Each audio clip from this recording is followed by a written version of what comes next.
GloryDaze. The best of Morning Glory with PJ and Jim on Radio Nova. With insuremyvan.ie, the van insurance specialists. See how much you can save at insuremyvan.ie. I said bubbles. Yeah, I don't care. Bubbles. Yeah. Not necessarily trouble. No, you see bubbles. It couldn't be trouble. You can't see trouble. Fair point. I see bubbles. I see bubbles. I love that, you know. That was a misheard lyrics. I don't know why I came up with that one. Yeah. And I love simplifying songs to just being more realistic as well. The one that Jim always thinks is funny is, you know that one? Every time you go away. Yeah. I always think, like, you take a piece of cheese with you. Sounds much better than you take a piece of me. It's much more realistic, you know. Right, yeah. It's much more everyday, you know. Yeah. It's just, I think it's probably meant to be more heartfelt, really. Would you be? I suppose you would be. I mean, for you, if somebody took away some of your cheese, you probably would be genuinely heartbroken. Fucking row. And this is the start. It would be the last thing we'd say to each other that day. Yeah. That would be the cause of a breakup. It would be, yeah. If you took a piece of cheese. Why are you breaking up with me? Every single time you go away, you have your hand in me plate. Can't keep your hand off me crackers. Unbelievable, you are. Yeah, and now because of it, we're both going to just end up as easy singles. That's yay! Oh, Lord. Actually, I mean, our relationship with music, when you think about it, is kind of... I mean, people regularly comment on how poor we are musically, yes. you and I. Especially on the station that we work on. Because we came into this station, right, and one of our big worries, right, you know, because it's Nova, number one music station in the country, I'm going to say, at the moment, right? Definitely Dublin and the surrounding areas, which, let's be honest, that's the country. That is Radio Nova, number one music station. And when we came here, we were like, right, this is a music station, this big deal. You know, because I was intimidated. I was thinking to myself, because these guys, you know, Marty and Greg and all, and they know their music, you know what I mean? They'll be able to tell you kind of what string colour somebody was using on their guitar. Marty uses guitar strings to keep his trousers up. You know, like that. Yeah, you know? I mean, they're knowledgeable people on music. And I mean, you know, I was thinking, God, I mean, we're so out of our depth in here. Yeah. And we were right. And we were right. We were right. Now, you get some cover in that you're with a total fucking idiot when it comes to music. You know, and there was a bit of that at the start, wasn't there? When we came in at the start, and you know, we started doing our jokes and having fun. Yeah. And we tried to make the show more like it's okay to wake up in the morning. Let's just try and make you smile. Forget the world, forget the bullshit. Here's some good music, and here's hopefully some good jokes. We tried to do that, and initially there was a bit of these two absolute flipping flupheads. You know, and we, you know, and because I have a habit of getting things wrong. I mean, there, Roger Ramjet when he was in Pink Floyd, and people there, I can't believe people have put that absolute idiot on the air. And then, you know, they think that Jim would be upset. They text Jim, I don't know how you do it. Seriously, you're a proper DJ. And you're working with that imbecile. And not knowing that Jim... I'd be there going, does he not play for them? Who? What are you talking about? No, but it's... Because, you know, you'd have the... Obviously, when you're surrounded by something over a lot of years, some stuff goes in. But, you know, as you well know, I'm not one for the detail. Not really. Just mean... You just know what you like. I'm quite broad strokes, really. Yes, so, you know, so, I mean, there's people who kind of like, they'll you know... want you to be able to ream off. Okay, tell me your top three percussionists from, and you're like, what? Top three percussionists, right? You know, or it's like I'll be there as in percussionist art. Is it Van Gogh anyway? You know what I mean? People expect you. Yeah. Okay. So greatest album of 1962. What's it going to be? What? Greatest album of 1962. I mean, they're going. I don't know. Did they have a now? Best of the Beatles. Yeah. So because it's a bit like that thing. I mean, I don't know what the equivalent would be for you, right? But the assumption was always for me, right? Yeah. The assumption was always if there was a table quiz, a pub quiz. Get Jim for the music. For the music section. Right, and of exactly, course. Yeah. Exactly. Absolute nightmare. Absolute no. Well, I understand that completely. Now, I don't know what the equivalent would be. I mean, there's not really a comedy section in your average quiz. There's general entertainment, maybe. General entertainment, general knowledge. Nobody has ever accused me of that. But what used to happen to me a lot was I would do interviews going into other radio stations, you know, promoting my own shows and gigs and everything, right? And you would go there, and sometimes you meet people, and they're like, very interested in all the entertainment out there, right? So they come in and they say, so a lot of international acts coming to this festival that you're playing in. Who are the ones you're looking forward to seeing? I'm sure I wouldn't have a fucking clue who was on. I wouldn't give a shit. Is there? Well, I'll watch anyone who's on before me, reluctantly. But I don't even like comedy. Because I happen to be there waiting to go on. Yeah, and I don't even really like stand-up. And the faces on them, when they're like, very funny, yet again. And they expect you to know that stuff where you probably know about that Australian up-and-coming comic, Mert Vincer. Dingo Fancier. He's really, he's doing some really edgy stuff, like with, kind of a semi-ironic, but and you're like, what? You might have heard. Is he anyway funny as hell? You might have heard that joke Dingo Fancier did in the Sydney Festival. Yeah. Some people loved it, some people hated it. What was your take on it? What was it now? Yeah. What was the line? What was it now? I can neither confirm or deny laughter on this one, if I'm being totally honest with you. And I wouldn't have a clue. Who's your favourite comedian of all time? Even very simple ones. They would expect you to go, oh God, I'll be there. Richard Pryor. And why him? I haven't really watched anyone else's full CDs. I just happened to see him. Yeah, that's the. I found a DVD. I have his DVD. I like it. That's it. Yeah. That's it. Yeah. A lot of comedians now are, they don't like punchline. What do you think about punchline? Or people who use music? I'm like, I don't. I honestly. I suppose you probably try and get a message through in your comedy, do you? Not really. The message is, I hope you laugh. Mostly, please like me. For today, for an hour anyway. Yeah. And then that's about it. Please give me your money for your entrance fee. And that'd be good. And that's it, especially the student stuff, for the students' publications. They get real into stuff, I suppose because they're studying it. And, and they would do stuff like, sketch comedy really is something about yesteryear. I'll be there, is it? Yeah. Yes, I thought it was great. You come from the Ben Elton School of... I'll be there. Have you seen my show? I'll be there talking about, did you ever get your willy stuck in the door? No, I don't, it's just having fun, I'll tell you the thing, though, that both of us have experienced separately is people who are in your business wanting to talk to you about your business. Yes. So that happens a lot. You've witnessed it with I've witnessed it with you. It was unbelievable. Where people are kind of like, do a bit of DJing myself. Do you? All right. Yeah. Okay. I don't really do DJing. I'm just on the radio. I know. No, you know what I mean. Like a DJ. I'm a bit like yourself. I do a bit of the DJing. Oh, and then it's unreal. You're going down. When it happens to Jim, it's amazing, right? Because the thing about me is, people come up to say, "Oh, I did a bit of stand-up myself." I go, "Fair play to you," and that's the end of the conversation, right? Or any gigs coming up? No. I don't do it anymore. That is the end of the conversation. It moves on, right? Leave silence or ask them something different, right? Jim, it's unbelievable. We were in the shop, right? A butcher shop it was, right? A butcher shop, right? And the guy running the shop goes, "Come here," and took us into his office, and he shows us pictures of him DJing. I don't know what it was, in Spain or Portugal or something, back in the 70s or something. It was clubbing stuff, yeah. Yeah, in the 90s probably, right? And then he goes, "There you am there," showing Jim, and Jim's like, "Oh wow." Oh shit, you could see him going, "Oh shit, here we go, we're in it now. So I just went quiet. As you do. I went quiet. Basically hung me out to dry. I was there, I gave Jim the look. I gave him the please don't ask questions look.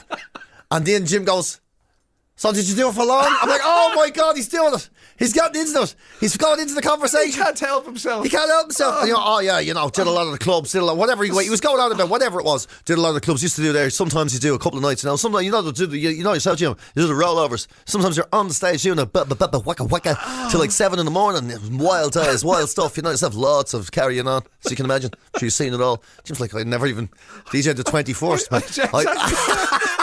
I wouldn't be into that. I hate it. I barely ever did a live gig, honestly. In terms of music gig, as in, very, very rare. I'm not even sure they'd go into double digits. No, because you work in the fucking radio, and that's the thing. And then you get, that's one end of it, where people try to do the comparison. And the other end is where you get you feel really weirdly underrated. You know that way? I remember doing a really good gig. I felt a small gig, but a really good gig. I remember thinking, that's fucking it there. That's where the magic is, sometimes. Yeah. And I came off the stage, and a woman came up to me and she goes, "Do you know what you should do? Honestly, you would be great on the cruise ships, You could do that thing you did there 2-3 times in the day. The cruise ships. And I was like, the cruise ships, would it be great, the cruise ships? She would, yeah. I was there going, Shane Ritchie over there. Oh, Shane Ritchie. All right, darling, all right. Yeah. How long you been married there? 25 minutes? And they said it wouldn't last, eh? Wait! Where'd you get that head, sir? In the shithead shop. All that. No way, I couldn't believe. Something out of Benidorm. Yeah. Oh, my God. And you get that, I think, in ship. other ways, where you're doing your thing, and then people will come up to you get it, and you go, I have a wedding coming up there in September. Over DJ, would you do it? That's it. Would you do it? You do. Sadly, you do get that. And it's like, 150 quid in the fee. Cash. 150 quid in cash. Jim, that's not to be sniffed at. You be in and out in 7 hours. You be in and out in 7 hours, Jim. Yeah. Not a word. I'll give you a dinner. Give you a bit of dinner as well, right? You sit at my table. Me, of course. I wouldn't. You should be turning around and go, would you ever? You know what I mean? Yeah, no, but, I'm not free. It doesn't matter. I don't do that. It's not what I do. No, it's not really me. I don't. It's not, I don't really do live stuff. But Jim would be there. What's the date? What's the date? And then he texts back 3 days later. I meant to get back to you. I'm busy. I'm actually in space. I'm in space that day. I'm Ireland's first astronaut. There's nothing. It's just when somebody just doesn't get it. Just doesn't get it. Yeah, they don't get it. They don't know what you do. Yeah, they don't know what you do. Yeah, it's like as you say, when you'd be doing proper tours, doing theatres, and you know what I mean. Whatever, hundreds of people coming in and paying their money to see it or whatever, and then somebody would say to you, "I tell you what you do. Do you know something? There's a night they do right down in Dolphins Barn, right in the pub there, and they do have these comedians on. You should do it. You should do it. Why? Why? Because Sligo 30's on. I've just had a sold out tour. Yeah, I'm going to ask Electric 30 if he'll have you on. Yeah, right? I can put a word in for you. I'll put a word in for you. I'm all right, thanks. You're mad. You're mad. You could get a regular over. You're mad. Mad saying no to that. Yeah, it's just like you said, people don't know what you do. Yeah. And the other end of that was, I was on TV for the first time. On TV, right? It was doing like naked camera or whatever. It was on the telly. It was the guy on the telly. And that meant my ma thought I could fix tellies. After that. I'm like, so I come in, she'd be there, I don't know, there's something wrong with the telly. I don't know either. Oh, jeez, I would have thought you'd know. Why would I know? Well, you're in the televisions, that's your business. It's not my business, man. Wow. That's not my business, man. Oh, God, if you don't know, who would you ask if you don't know? Anybody. Yeah. Anybody. Yeah. I have no idea what's going on. What's the buttons on the remote control doing all? Yeah. I don't know. It's like the same way as people expect you to know when you're doing radio. They expect you to know about all radio. Yeah. Like everywhere. What channel is? I don't know what channel. I've never heard of the person for a start. I don't know them. Yeah, you must know them. They do the Saturday mornings on. I don't. For a start, they're in Cork. I don't know anything about them. I get into the car that's trying to raise you off. He's my cousin. Yeah, but I don't know your cousin. I don't know your cousin. I don't know you. You don't know me. Yeah. Quite obviously. I wish I could help. I want to help you, yeah. It's a nightmare. I know, yeah. It's gas, isn't it? Yeah. Small price to pay, of course, for, the ridiculous life of wealth and privilege that we lead. That is.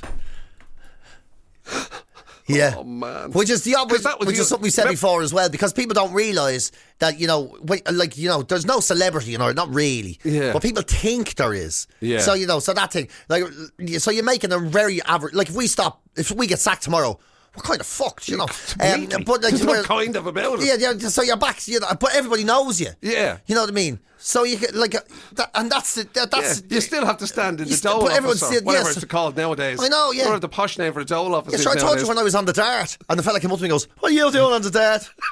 I would have thought you'd be driving a Ferrari. A Ferrari. Yeah. A Ferrari. Or when Bernie met you in Dunleary or whatever. I thought you'd come from Fox Rock or something. That's right, yeah. I met your woman. She goes, "Are you living around here now?" I would have thought you lived in Fox Rock or something. Put on the accent and everything.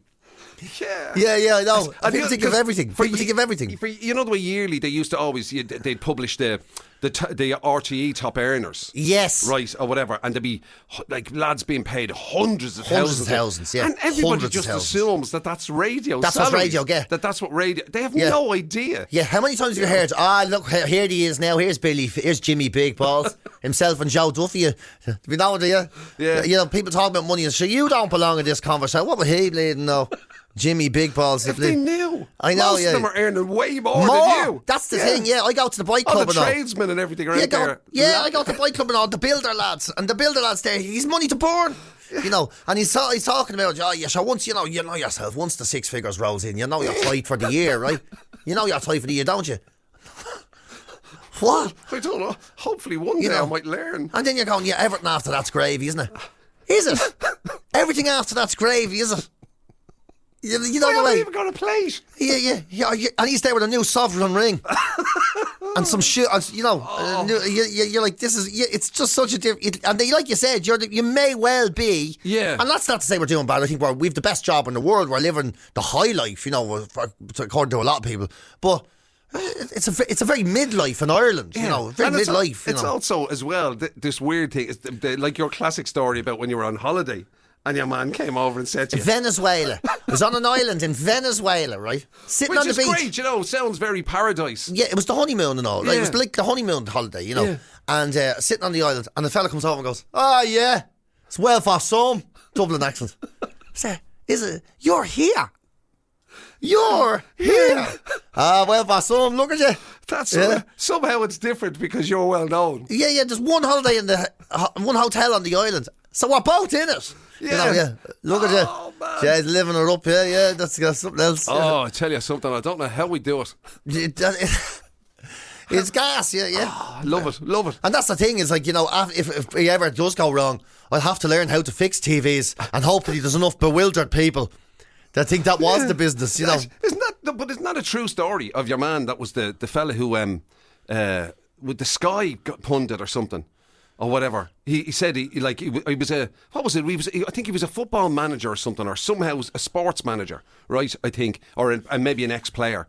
And they asked him about, like what would happen afterwards, and he was saying he hoped to work for Sky or whatever. And they assumed, naturally enough, that he meant as a pundit, to be doing kind of his commentary or punditry on games or whatever it was. But he meant to install the dishes. The dishes, yeah, because he was good at that. Yeah, that's what he meant. It'd be a good job for him. I think it was rugby league or something, and he thought it'd be a good job for him to have would be if he got a job exactly, like installing the Sky dishes. Yeah, people just have it all wrong. I remember one fella who was quite. We couldn't even do that. I couldn't do that.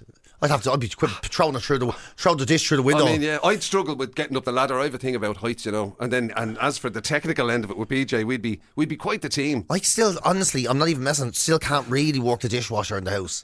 So never mind Sky dishes, whatever. And washing normal dishes. Washing normal dishes is hard. I have to do it by hand to get them right. And then there's one fella I know who's an actor, and he was quite a well-known actor. He was in Father Ted and everything. Oh, right. One of the lads, and he. Lost his job and in the meantime when it came out, and he went through a tough time and everything, but everybody still knows his face. Right. And this is back when you had to go and sign on and all, and he was standing in the Dole office, and fellas coming up and going, "How's it going? Any chance of a picture?" He said, "Yeah, go on." He's there in the Dole. In the Dole office, no. Can do the pictures, thanks, fair play. He's there, thank no bother, yeah. And he's like, "What have I done?" There's no... There's no place to hide. There's no place to hide then, no place to hide. So, he was going for jobs, doing whatever, because fair play to him, he was just always just going to carry on. You have to earn. But as soon as he went for any job, he'd walk into the room and they go, "Oh, look who it is, it's father." You know what I mean? No, he was like, it was tough times, Jeepers, yeah. Maybe we need to start thinking. Maybe we need to start making a plan for, what comes next. Yeah, well, I am always worrying about it. I'd love to. Do you know what? I genuinely love to be a Lewis driver. I'd love to do that. I would. I know. I would. You've said that before. I'd say it. It's That's a your thing. equivalent of installing Sky dishes. Yeah, I'd love to. I'd love it. Yeah, if we get Howard out of here, I'd be up to Lewis in the morning saying, how do I do the driving thing? And the beauty of it is, I think they're on the lookout for drivers at the moment. They are, yeah, which gives me hope. Because obviously they might let some halfway in who just do the forward and backwards. Just want to be clear though, there's no buttons involved, is there? No, just the one lever. Grand, okay. Right. I'll give it a go. So. And will it go forward if the light is red, or do I have to think about that as well? Because I don't want to be thinking about that as well. GloryDaze, the best of Morning Glory with PJ and Jim on Radio Nova. With insuremyvan.ie, the van insurance specialists. See how much you can save at insuremyvan.ie. We were talking about Neets, is who's listening to us in Bali at the moment, but she's originally from New Zealand. Yes. Okay. Well, listen, Neets, just for you, this is on the way to you. Blobby, blobby, blobby, blobby, blobby, blobby, yeah! Oh, blob, blob, blob, blobby, blob, blob, blob, blob, blob, blobby. Yes, indeed. Coming to New Zealand. Oh, coming to New Zealand. Mr. Blobby. Now, you may have heard Noel Edmonds, 2 years ago, he flew off to rebuild his life, to start all over again with nothing only the shirt on his back and about 62 million in his bank account. And he flew off. He's going off to make his fortune in a new land. Yes, he did. And he's been there for 2 years. And he's been relatively quiet about it. He's been relatively out of the public eye. But he's decided that now that he's sort of settled a little bit in New Zealand, in what's the town called? It's called Ngati Mochi, I think. Small rural town on the South Island. And he's, of course, built a hospitality business. So, funny enough, corresponding with his hospitality business, now there's a TV series that is coming out to document the life and the travels that he's had. Oh, it's a reality show, is it? It's like a fly-in-the-wall thing of him setting up his new... Yeah, it's basically a huge ad for his new hotel. Massive marketing. Paid for by a television company. Paid for by ITV, right? Now, funny enough... Mr. Blobby is in it. How that character is going to fit into this show, I have absolutely no idea. Because as you've heard, he's not the most articulate of sorts, is he? Well, I don't know about that. You know, I mean, I certainly find sometimes it easier to understand him. But the thing is... That's the problem, isn't it? Isn't that the problem right there? In this, in a perfect analogy of this, basically Jim is Noel Edmonds and I am Mr. Blobby. Isn't it? And Jim comes in and he's like, yes, this is where we do. This is Welcome to Radio Nova, where I do ads, I do entertainment, I do it all. And can I just have a quick word from you, PJ? Blobby, blobby, blobby, blobby, blobby, blobby, yeah! Oh, blob, blob, blob. Oh, blobby, blob, blob, blob, blob. Well, thank you for that. And anyway, also coming up on the show... Wow. I have to say, though, I'm sorry, but Mr. Blobby was brilliant. Brilliant. And that crinkly bottom thing or whatever, Noel's house party. That was the one. It was Noel's house party. Sorry, he was always the star of it. Always the star. And and isn't that the horrible thing of life? Isn't it? Isn't that the star? All the interviews were done by Noel. All the labour was done by Noel. All the live jokes to keep it, the continuity of the show, the whole lot, the getting in the guests, the whole name on the door, and then the biggest laugh of the whole night was when the tick came in and fell over the table. It was absolutely. It was, yeah. I mean, that was. You were waiting for that every night, waiting for him to come in and just cause chaos. Yeah, and that's all it took. And like he released a hit single and everything, Mr. Blobby. Do you remember? It was in the top 10. I should have tracked that down. And it was the Blobby song. It was just blobby, blobby, blobby, blobby, blobby. And that's just the way life goes, isn't it? It was absolutely fantastic. Brilliant. I love Blobby. I've laughed more at Mr. Blobby than I've laughed at anything. Yeah. There is funny and there is witty. You are funny, you make people laugh. But if you are witty, you make people think. The one thing Mr. Blobby never did was make us think. He made us laugh. The most pure form of laughter there ever was. It's a shame that it's kind of like, it's only got, well, I suppose... Nowadays in television and broadcasting in general, it won't be only New Zealand. You will pick it up on something.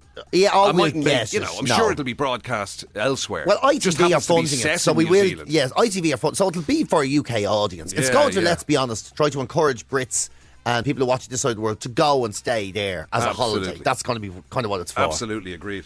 And anyway, Blobby be doing the bookings when you're ring. Just that we have to move on because it is 7:15. So, do you want to just introduce the next song? Blobby, blobby, blobby, blobby, blobby, blobby, yeah! Oh, blob, blob, blob. Oh, blobby, blob. Blob, blob, blob, blob. Blobby.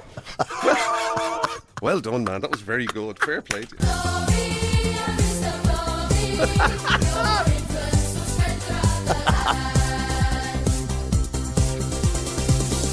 Was there much blobby in it? Oh, there was enough. That was it. Yeah. That was really it, was it? Did that get into the charts? Yes, that was charted quite highly, actually, if I remember right. Yeah. Oh my God. Yeah. I preferred him just causing mayhem, to be perfectly honest with you. Yeah. Yeah. Actually, I'm just starting to realise the amount of similarities. Just mean, like with releasing music and everything, and then causing chaos, and just it reminds me of. I don't know. What There's it something is. familiar about. Yeah, there's something about somebody come along. Yeah, act like a big eejit, release a load of tunes, cause a load of chaos. I don't know. Like by the way, fortune. that song was actually number 1 in the UK singles chart in 1993. Number 1? 22nd of November, it peaked at number 1. Yeah. That is it. Even now, that comes as a shock, I have to confess. I'm telling you something. We all need our heroes. We all need our heroes. GloryDaze. It's the very best of Morning Glory with PJ and Jim. There's a bit of safety in numbers or something. It's good to know you have a tribe. Yes, you even do. if that's a tribe of similar failures to yourself. Well, no, the failure is a bit of an extreme word when you're talking about Jim McCabe. There's nothing about Jim as a failure. I mean, constantly brooding Yeti of the hills, yes. But he's not alone. Because 25% of people, it is official, in this country are chronic overthinkers. You're broody. 25%. Yes, 25%. Obsessing over the most minutiae of details. Have I locked the front door? Have I locked it? Oh, jeez, I have locked it, haven't I? No, I didn't lock it. Why don't you remember locking it? Because you're a bloody tick, is why you don't remember. You know, this sort of thing. Yeah. Overthink, and then it turns into beating That's yourself your up. internal dialogue there, your internal monologue. And why don't you ever remember anything? It escalates. You big eejit. That'll be you all over, not remembering anything. You don't even remember where you're going. Where am I going? Oh, jeez, what am I doing now? You know, beating yourself up constantly. Yeah. This is 25% of us. You know, people pondering ridiculous things, whether they left the door open, whether and then when they have nothing direct or instant to worry about, their brain just goes, oh, I better find something else. Financial insecurity. Let's run with that. So you're going on. Then it's like, you know, it's the existential thing. It's the kind of, you know, the projecting into the what ifs. That's it. Because that's it, isn't it? It's like it's one thing if anybody has a problem, obviously worrying about a problem. Nothing unusual there. It's a human condition to worry about having it. Of course, when the problem is there. It's when you think, oh, but what happens if there is a problem? Yeah, but there isn't. Yes, but what happens if there is? Yeah. If there's a financial crash in the morning now, I'm really screwed because I'm after you. There's no one's talking about that. Nobody is talking about it. And then projecting your thoughts, what a person might be saying into them. And they're totally oblivious, you know. So you go up to someone and you say, how's it going? And they go, grand, yeah. And you go, oh, jeez, that was a bad time to be talking to them. I shouldn't have talking to them. That time they looked like you were really busy. Now they're all upset with me. They're all upset with me. I don't blame them for being upset, but I'm upset with me. Look at me. I'm me and I'm upset with me now for getting them at that particular time. Why'd you open your mouth? Why'd you have to open your mouth? When they were in the middle of something, they hate me now. They hate me. They hate me. Yeah, you do that thing where... And they're just like... I bet you they're thinking. I bet you they're thinking. Here's what they're thinking now. Yeah, exactly. I'll tell you what they're thinking, right? Oh, they're over there now. See the way they're looking like they're eating biscuits. They don't care. They're thinking Jim McCabe is a Will you stop mentioning me? Well, I mean, we're doing it as if it's you. I'm not the only one. We're doing it as if it's you. Jim McCabe is a toe, like, that's what they're thinking. That's what they're thinking. Lovely. Yeah, and it's just letting people live in your head, you know, rent free all the time, yeah. And some people... And the catastrophising is that's a big one, isn't it? They always say that's a big one. It's like you go to the worst possible scenario. Yes, yeah. Not sort of like, I should look at it might be grand. I'd say the likelihood is that'll happen. It's the other side of it. It's what if that happens though? What if the whole thing comes crashing down? Yeah, there's still a chance that everybody here could be dead in the morning. You know, either way, whatever. You go right to the madness of it. It doesn't have to be death now. You know what I mean? Worse than death. It could be worse than death. We'd have a plague and we couldn't call for help. Yeah. Whatever it is, but that's and like it's a chronic way. It's not fair on you to do it to yourself. But, you know, it's anxiety and it's chronic and it's all that. And then it's like you always say, you know that one you were always saying as well about if somebody else, if an actual other person spoke to you sometimes the way you speak to yourself, you'd absolutely go bananas at them. Knock them out. Yeah. You wouldn't have it. There'd be a fight, there'd be a row. There'd be a row. If somebody else stood there talking into your ear going, you're some bonehead, aren't you? You'd forget that. Of course, that's typical of you. Look at you, sweating all over the place. At some point, what are you going talking to him for? They don't want to be talking to you. You'd break your friendship with them, or you'd come to blows. I'd break their nose, and but you do it to yourself all the time. Yeah. So 25%. That's it. I'm surprised. It's an awful lot. Yeah, it's an awful lot. Yeah, and it prevents you doing a lot of stuff, doesn't it? That's been my excuse anyway. It does though. No, you're right though. Do you remember there was a story during the week that half of people in the world, now this is a big statement, half of people in the world have never danced in public because they would be afraid of what people might think. Exactly, yeah. Half people in the world. What if I do it wrong? What if I make an eejit? Yeah. What if this happens? Jeez, I've no moves. And they might do it on private a little bit to have a jig around the kitchen. But Mo would never do it. They'd be worried or they'd be shuffling. They can't lose themselves for even a moment. Yeah. Which makes me wonder because some of the people that do dance, I wish they were like that. Yeah. There's one shuffling cowboy we know. My God, he dances to drop of a hat. No, it wouldn't even be a dancing moment. We'd be waiting to go into a meeting and then all of a sudden, the hands start going. Gonna just get a bit groovy. I'm trying to remember what your exact phrase was. for that particular day. It was absolutely magnificent. I can't remember. It was a great description of the person involved. Oh, yeah. Oh, I do remember. I don't think we can say it on there. Oh, really? Was there a bold word in it? There was, yes. That was something. What was it? Ridiculous wobbling something. I can't remember. But, just that, like... Because we often say that. The flip Here side we go. We're going to have a meeting. Shuffle. I'm doing a dance as I'm waiting for a meeting. Yeah. It's going to be a good meeting. GloryDaze. The best of Morning Glory with PJ and Jim on Radio Nova. With insuremyvan.ie, the van insurance specialists. See how much you can save at insuremyvan.ie. Somebody who's too embarrassed to give us their name said that they used to do this sandwich. They had their own kind of special sandwich that they used to do. Right? Oh, yeah. And they referred to them as a famous mayonnaise company.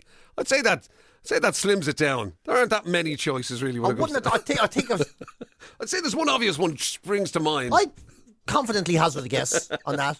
Anyway, apparently they ran some competition where if you had to submit what your own speciality sandwich or your particular sandwich, right? And obviously it had to include this particular mayonnaise or whatever. So anyway, she had this thing and it involved whatever fried sausages and tomatoes and onions and all stuff and the mayo and everything, right? And the idea was that you sent in the ingredients, right? So what was in it, and included a photo.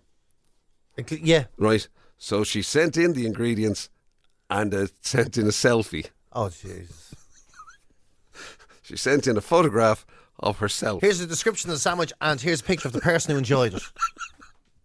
As opposed to a picture of the sandwich. That's brilliant. itself. I love that. But it does tie in a little bit because we're kind of talking food. This thing has become one of our favourite things over the last little while, right? It's where people in different sort of industries, a lot of them are hospitality related, right? Yeah. Have been offering up the kind of mad stuff that they encounter as part of just their job. Just their job, We've had tourist guides, we've had people in hotels, we've had all sorts. And the latest one is restaurant workers, is it? Yeah, mostly restaurant workers. Not everyone, but mostly restaurant workers. It seems like the people in the hospitality trade have to deal with some of the most ludicrous complaints. Yeah. By all means, complain if you have a valid complaint. But just think before you complain, right? Right. Like one couple went to a place and the server comes back and goes, yeah, everything okay? They were like, yeah, it was all right. They were like, oh, is there anything I could have done better? She goes, I just can't believe you've moved the beach that used to be here, This is, we got engaged here. When the beach was here, it was gorgeous. They were like, moved the beach? And they were like, we didn't move the beach. The tide is out.